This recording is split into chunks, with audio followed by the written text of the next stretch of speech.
छोटे से गांव कल्याणपुर की, जहां एक गरीब परिवार छोटा सा झोपड़ी में रहता था। गंगाराम एक मेहनती और ईमानदार किसान था। उसकी एक छोटी सी जमीन थी जिसमें वह जी जान लगाकर मेहनत करता, पर हर बार उसकी मेहनत बेकार जाती।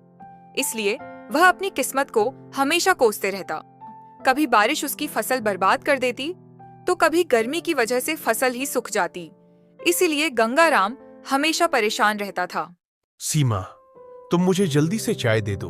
आज थोड़ा जल्दी जाऊंगा और हर रोज से थोड़ी ज्यादा मेहनत करूंगा। मैंने आपसे कितनी बार कहा है कि आप इतना परेशान मत हुआ करो। एक ना एक दिन हमारी फसल जरूर होगी। आप बस चिंता मत करो। ये लीजिए, आपकी गर्मा गर्म चाय बनकर तैयार है।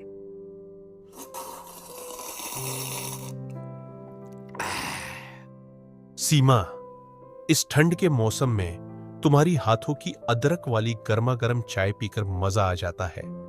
ऐसा लगता है कि मानो दिन भर की सारी थकान कहीं गायब हो गई हो।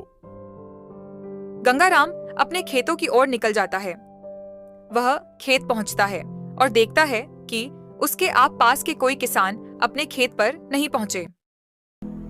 हे भगवान, मैं सुबह से भूखे प्यासे आकर मेहनत करता हूं, फिर भी मेरी फसल नहीं होती।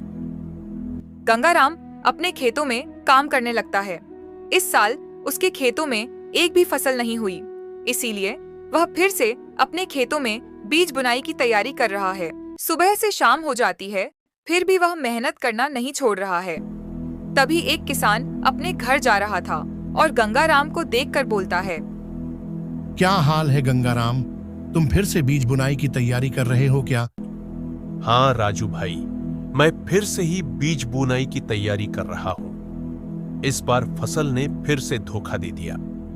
इस बार तो मेरे खेतों में बहुत ही अच्छी फसल हुई है। मेरा तो पिछले बार से भी ज्यादा 2 गुना फायदा होगा। इतनी मेहनत करने के बावजूद भी पता नहीं हर बार मेरी ही फसल कैसे खराब हो जाती है। पर मैं हार नहीं मान सकता। तुम तो जानते ही हो कि मेरे घर की हालत क्या है। इसीलिए ना, मैं होशियारी से सारा काम करता हूं और हर वर्ष उतना सारा फसल बेचता हूं।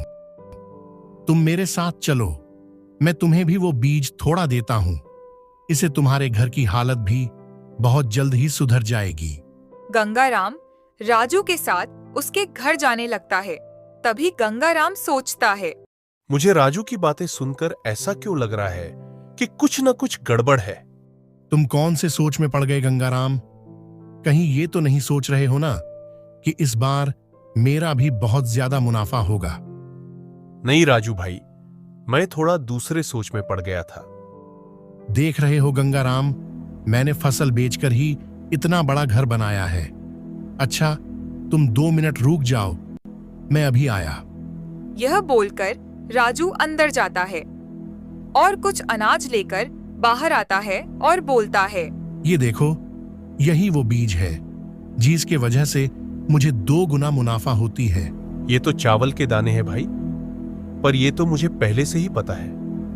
देखा गंगाराम, इसे तो तुम भी पहचान नहीं पाए, तो ग्राहक कैसे पहचान पाएंगे? तुम कहना क्या चाहते हो राजू भाई? मुझे कुछ समझ में नहीं आ रहा है। यही कि ये कोई असली चावल के दाने नहीं है, बल्कि ये नकली चावल के दाने हैं। मैंने तो इसे दूसरे देश से मंगवाया है। क्या ये नकली चावल के दाने हैं? पर इसे खाकर तो लोगों की जान भी जा सकती है। पर हमें इसे क्या लेना देना है? हमें तो बस पैसे मुनाफे कमाने से मतलब है। यह सुनकर गंगाराम को धक्का सा लगता है और वह उठकर खड़ा हो जाता है। तुम्हारा बहुत बहुत शुक्रिया राजू भाई कि तुमने मेरी मदद करनी चाहिए, पर मैं अपने फायदे के लिए औरों की जान से खिलवाड़ नहीं कर सकता। पर गंगाराम, मैं तो तुम्हारी मदद करना चाहता था। मैं 1-2 वक्त भूखे पेट रह सकता हूं, मुझे ये मंजूर है, पर मैं किसी की भी जान खतरे में डालने के बारे में सोच भी नहीं सकता। यह बोलकर गंगाराम वहां से अपने घर की ओर जाने लगता है और सोचता है, राजू की बातें सुनकर तो एक पल के लिए लगा कि हिम्मत मिली है, पर अब तो वो भी टूट गया है। अब मैं क्या करूं? मुझे कुछ समझ में भी नहीं आ रहा है। गंगाराम फिर से अपने खेतों की ओर जाने के लिए निकल जाता है। वह दिन भर अपने खेतों में काम करता है। अब तो दोपहर भी हो गई है और भूख भी जोरों की लगी है, जाकर थोड़ा खाना खा लेता हूं। गंगाराम खाना खाने के लिए जैसे ही बैठता है, वहां पर एक बुजुर्ग आदमी आता है और बोलता है, बेटा, मुझे जरा खाना दे दो। मैं 2 दिनों से भूखा हूं और मुझे कोई खाने के लिए भी नहीं दे रहा है। क्या करूं, मुझे भी बहुत जोरों की भूख लगी है, पर ये बाबा तो कई दिनों से भूखे हैं। मैं ऐसा करता हूं कि ये खाना बाबा को दे देता हूं और मैं पानी पीकर ही रह लूंगा।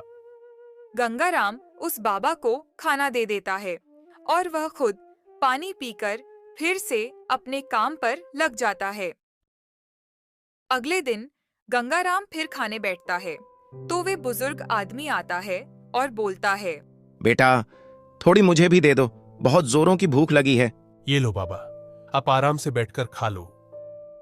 वे बाबा खाना खाने लगते हैं, तभी देखते हैं कि गंगाराम बहुत ही परेशान लग रहा है। क्या हुआ बेटा, तुम इतने परेशान क्यों लग रहे हो? कुछ नहीं बाबा, बस इस बात से परेशान हूं कि पिछले बार तो मेरी सारी फसल बर्बाद हो गई, पर इस बार इतनी मेहनत करने के बाद भी फसल अच्छी होगी कि नहीं, यही सोचकर परेशान हूं। पर बेटा, मैंने तो अभी आते वक्त देखा कि एक किसान बोरियां भर भर के बहुत सारा अनाज बेच रहा था। तभी बुजुर्ग आदमी की बातें सुनकर गंगाराम सोच में पड़ जाता है। इस गांव में तो एक राजू ही है जो बहुत सारा अनाज के बोरियां बेचता है, पर बाबा ने उसे कब देखा? मैं इन्हें कैसे बताऊं कि वह तो नकली चावलों का मिलावट कर बेचता है, लेकिन बाबा को बताना ही सही होगा। शायद इनके पास इसका कोई हल हो। बाबा, आप जिसके बारे में बातें कर रहे हो वो तो दूसरे देश से नकली चावल मंगवाकर चावल में मिलावट करता है, उसके बाद उन चावलों को बेचता है। पर बाबा, इसे तो बहुतों की जान खतरे में भी पड़ सकती है। हाँ बेटा, पर तुम इस तरीके को क्यों नहीं अपनाते हो?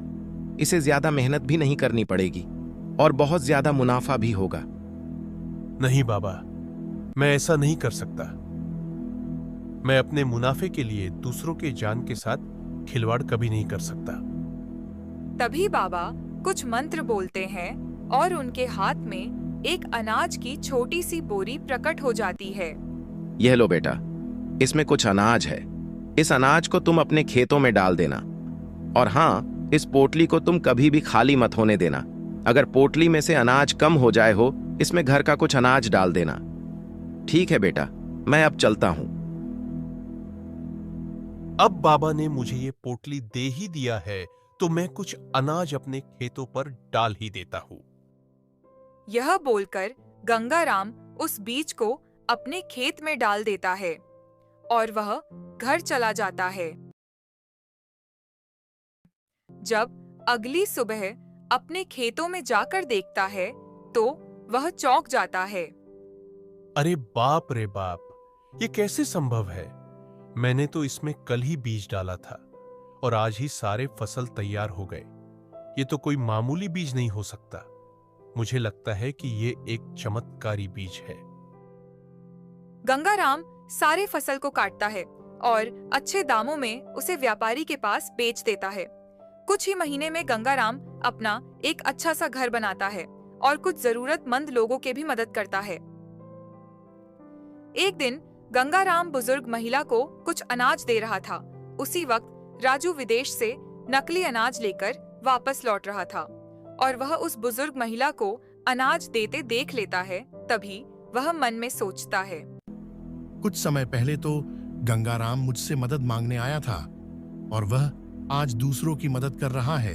इसे तो गांव में मेरी इज्जत कम हो जाएगी और सारे लोग गंगाराम को ही इज्जत देंगे। यह सोचते हुए राजू उन नकली अनाजों को गोदाम समझकर रसोई घर में जाकर रख देता है। कुछ देर बाद राजू की पत्नी रसोई में जाती है और नकली चावलों का खाना बनाती है और अपने बेटे को खाने के लिए देती है। उस खाना को खाते ही उसका बेटा बीमार पड़ जाता है। तभी राजू की पत्नी उसके पास जाकर बोलती है, राजू जी सुनिए ना, खाना खाते ही मुन्ना को बहुत तेज बुखार हो गई है, जरा डॉक्टर को बुलाए ना। राजू डॉक्टर को बुलाता है। डॉक्टर राजू के बेटे का अच्छे से जांच करता है और बोलता है, राजू, तुम अपने बेटे को जल्दी से शहर ले जाओ और उसे शहर के बड़े हॉस्पिटल में अच्छे से इलाज करवाना। इसने बहुत सारा नकली अनाज खा लिया है। राजू डॉक्टर की बातें सुनता है। तभी उसे अचानक याद आती है, हे भगवान, मुझसे इतनी बड़ी गलती कैसे हो गई? गोदाम में रखने वाला अनाज मैंने रसोई में कैसे रख दिया? राजू अपने बेटे को शहर ले जाता है। उसे ठीक करने में उसका जमीन जायदाद और सारा संपत्ति बिक जाती है। तब कहीं जाकर वह अपने बेटे को ठीक कर पाता है। राजू शहर से आता है और सीधे गंगाराम के पास जाकर बोलता है, भाई गंगाराम, तुमने मुझे कितनी बार समझने की कोशिश की, पर मैं तुम्हारे बातों को अनदेखा करता गया। इसी गलती की सजा मिली है मुझे और मेरा अब कुछ न रहा। आज के बाद में भी तुम्हारी तरह सारा काम ईमानदारी से करूंगा। तुमने दूसरों की जान से खिलवाड़ की, इसलिए तुम्हें उस गलती की सजा मिल चुकी है। अब के बाद सही रास्ते में चलो और सब ऊपर वाले के हाथ में छोड़ दो। हाँ भाई, मुझसे बहुत बड़ी गलती हुई है, पर अब मैं उस गलती को भूल कर भी नहीं दोहराऊंगा। गंगाराम अपनी पुरानी झोपड़ी राजू को रहने के लिए देता है और राजू भी गंगाराम की तरह एक ईमानदार आदमी बन जाता है और दोनों में गहरी दोस्ती हो जाती